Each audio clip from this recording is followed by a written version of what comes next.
रामकृष्ण हरी अवधूत चिंतन श्री गुरुदेव दत्त आपल्या चॅनल मध्ये सर्वांचं स्वागत आहे। कसे आहात आपण सर्वजण? मजेत असाल, भगवंताच्या भजनात तल्लीन असाल अशी अपेक्षा करते आणि आजच्या व्हिडिओला सुरुवात करते। 24 जुलै या दिवशी आहे अमावास्या।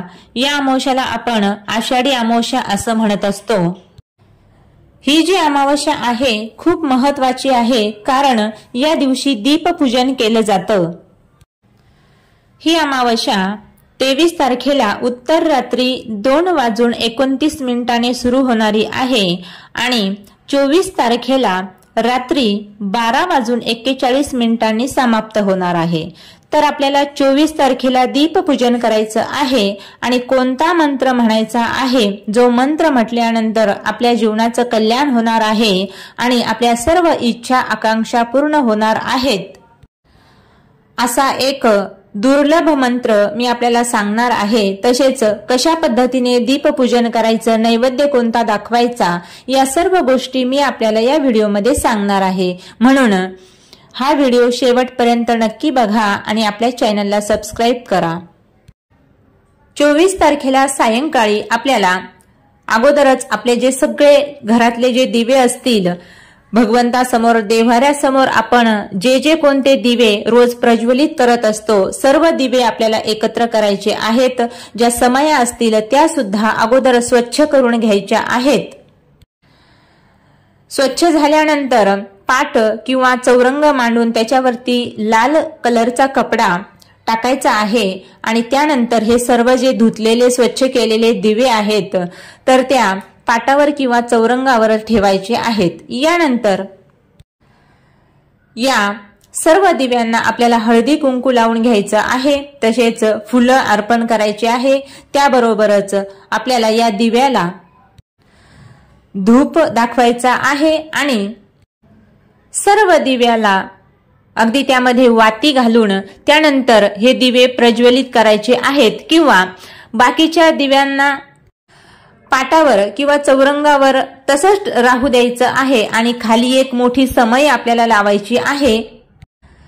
त्यामध्ये तूप घालून दिवा प्रज्वलित करायचा आहे। एक समई लावली तरी सुद्धा चालते, किंवा जे आपण पूजेसाठी दिवे घेतलेले आहेत हे सर्व दिवे प्रज्वलित केले तरी सुद्धा चालतात, काही हरकत नाही। उलट सर्व दिवे जर आपण लावले तर अतिशय सुंदर प्रकाश आपल्या घरामध्ये पसरत असतो। हे झाल्यानंतर अक्षदा समर्पित करायच्या आहेत आणि सर्वात महत्त्वाचं, दीपपूजनाच्या दिवशी नैवेद्य कोणता बनवायचा, तर आमच्या आजी वगैरे, आई वगैरे ज्या होत्या त्यांची पद्धत मी तुम्हाला सांगते। अशी पूजा करून झाल्यानंतर साखरेचा नैवेद्य प्रथम आपण दाखवायचा आहे आणि आपल्याला नैवेद्य कोणता बनवायचा, तर तुरीचं वरण त्या दिवशी आपल्याला करायचं आहे। तुरीच्या वरणामध्ये अगदी साधीच फोडणी घालायची आहे, सांबर वरण वगैरे करायचं नाही। आणि त्याचबरोबर बाजरीचं पीठ घ्यायचं आणि त्याचे 11 दिवे तयार करायचे आहेत आणि किंवा सांडगे तयार करायचे आहेत आणि ते उकडून घ्यायचे आहेत। कशामध्ये, तर उकळलेल्या पाण्यामध्ये मीठ टाकून हे सांडगे किंवा दिव्याच्या आकाराचे आपल्याला ते सांडगे तयार करायचे आहेत आणि हे उकळून घेतल्यानंतर वरणामध्ये वरणाचा आणि या दिव्याचा म्हणजे त्या सांडग्याचा, बाजरीच्या सांडग्याचा नैवेद्य आपल्याला या दिव्यांना दाखवायचा आहे। आता हा जो नैवेद्य आहे प्रत्येकाच्या घरात तयार होतोच असं नाही, परंपरागत ज्याची जशी पद्धत आहे तशा पद्धतीचा तुम्ही नैवेद्य दाखवू शकता, काही हरकत नाही।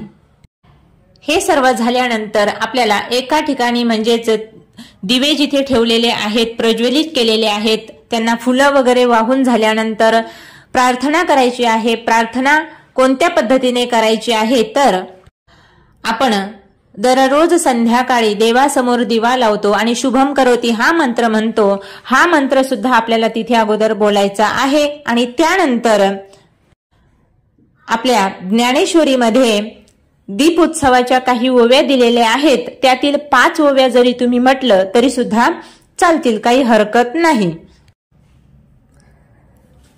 त्या ज्ञानेश्वरीतील ओव्या म्हणून झाल्यानंतर आपण दिव्याचा एक मंत्र म्हणायचा आहे। तो मंत्र असा आहे, दीपो ज्योती परब्रह्म दीपो ज्योति जनार्दनः दीपो हरति मे पापम संध्या दीपम नमोस्तुते। हा मंत्र आपल्याला कमीत कमी 21 वेळा आणि जास्तीत जास्त 108 वेळा या मंत्राचं उच्चारण करायचं आहे। हा मंत्र, या मंत्राचा जप घरातील मोठ्या व्यक्तींनी तर करावाच, पण आपले जे मुलं आहेत, जे शाळेत जातात किंवा कॉलेजला जातात किंवा काहीतरी त्यांचं शिक्षण सुरू आहे, अशांसाठी हा मंत्र अतिशय महत्वाचा आहे। या मंत्राचा जप त्या मुलांना सुद्धा तुम्ही जर करायला लावला तर त्यांच्या शिक्षणामध्ये त्यांना अतिशय फायदा होणार आहे। तो म्हणजे कसा, तर या दीप मंत्राने भगवान सूर्यदेव सुद्धा आपल्यावर प्रसन्न होतात। तसेच बुद्धीची देवी शारदा माता म्हणजेच सरस्वती माता सुद्धा आपल्यावर प्रसन्न होते आणि जी आपली बुद्धिमत्ता असते ती प्रखर व्हायला सुरुवात होते। म्हणजेच बुद्धी तीव्र करण्यासाठी सुद्धा या मंत्राचा जप केला जातो। म्हणून घरातल्या मोठ्यांनी लहानांनी सगळ्यांनीच या दिवशी, अमावस्याच्या दिवशी म्हणजेच दीपपूजनाच्या दिवशी या मंत्राचा जप केला तर खूप मोठा लाभ आपल्या पदरी पडणार आहे। जो नैवेद्य अर्पण केलेला आहे तोच नैवेद्य घरामध्ये सर्वांनी ग्रहण करायचा आहे। यानंतर या दिवशीच्याच रात्री म्हणजे दीपपूजन झाल्यानंतर तुम्ही तुमचा जो गुरुमंत्र आहे किंवा जो तुमचा इष्टदेवतेचा मंत्र आहे त्याचं सुद्धा नामस्मरण करू शकता। 24 तारखेला गुरुवार असल्यामुळे तुम्ही गुरुचरित्रातील 14वा अध्याय याचं सुद्धा पठण करू शकता किंवा गीतेचा 15वा अध्याय याचं सुद्धा तुम्ही या दिवशी पठण करू शकता। अतिशय पुण्यपावन हा दिवस असल्यामुळे जी या दिवशी तुम्ही सेवा कराल ती भगवंतापर्यंत जाऊन पोहोचणार आहे।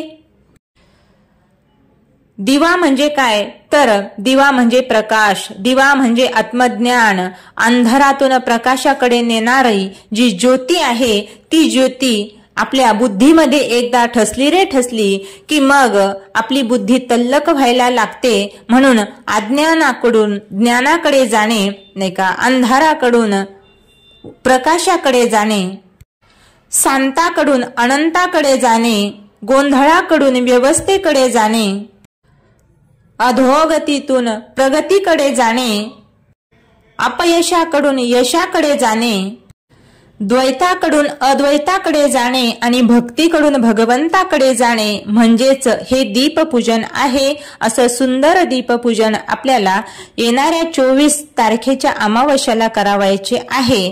तरी अशा पद्धतीने दीपपूजन केल्यानंतर तुमच्या ज्या काही इच्छा आकांक्षा असतील ती भगवंत पूर्ण करतील। रामकृष्ण हरी अवधूत चिंतन श्री गुरुदेव दत्त।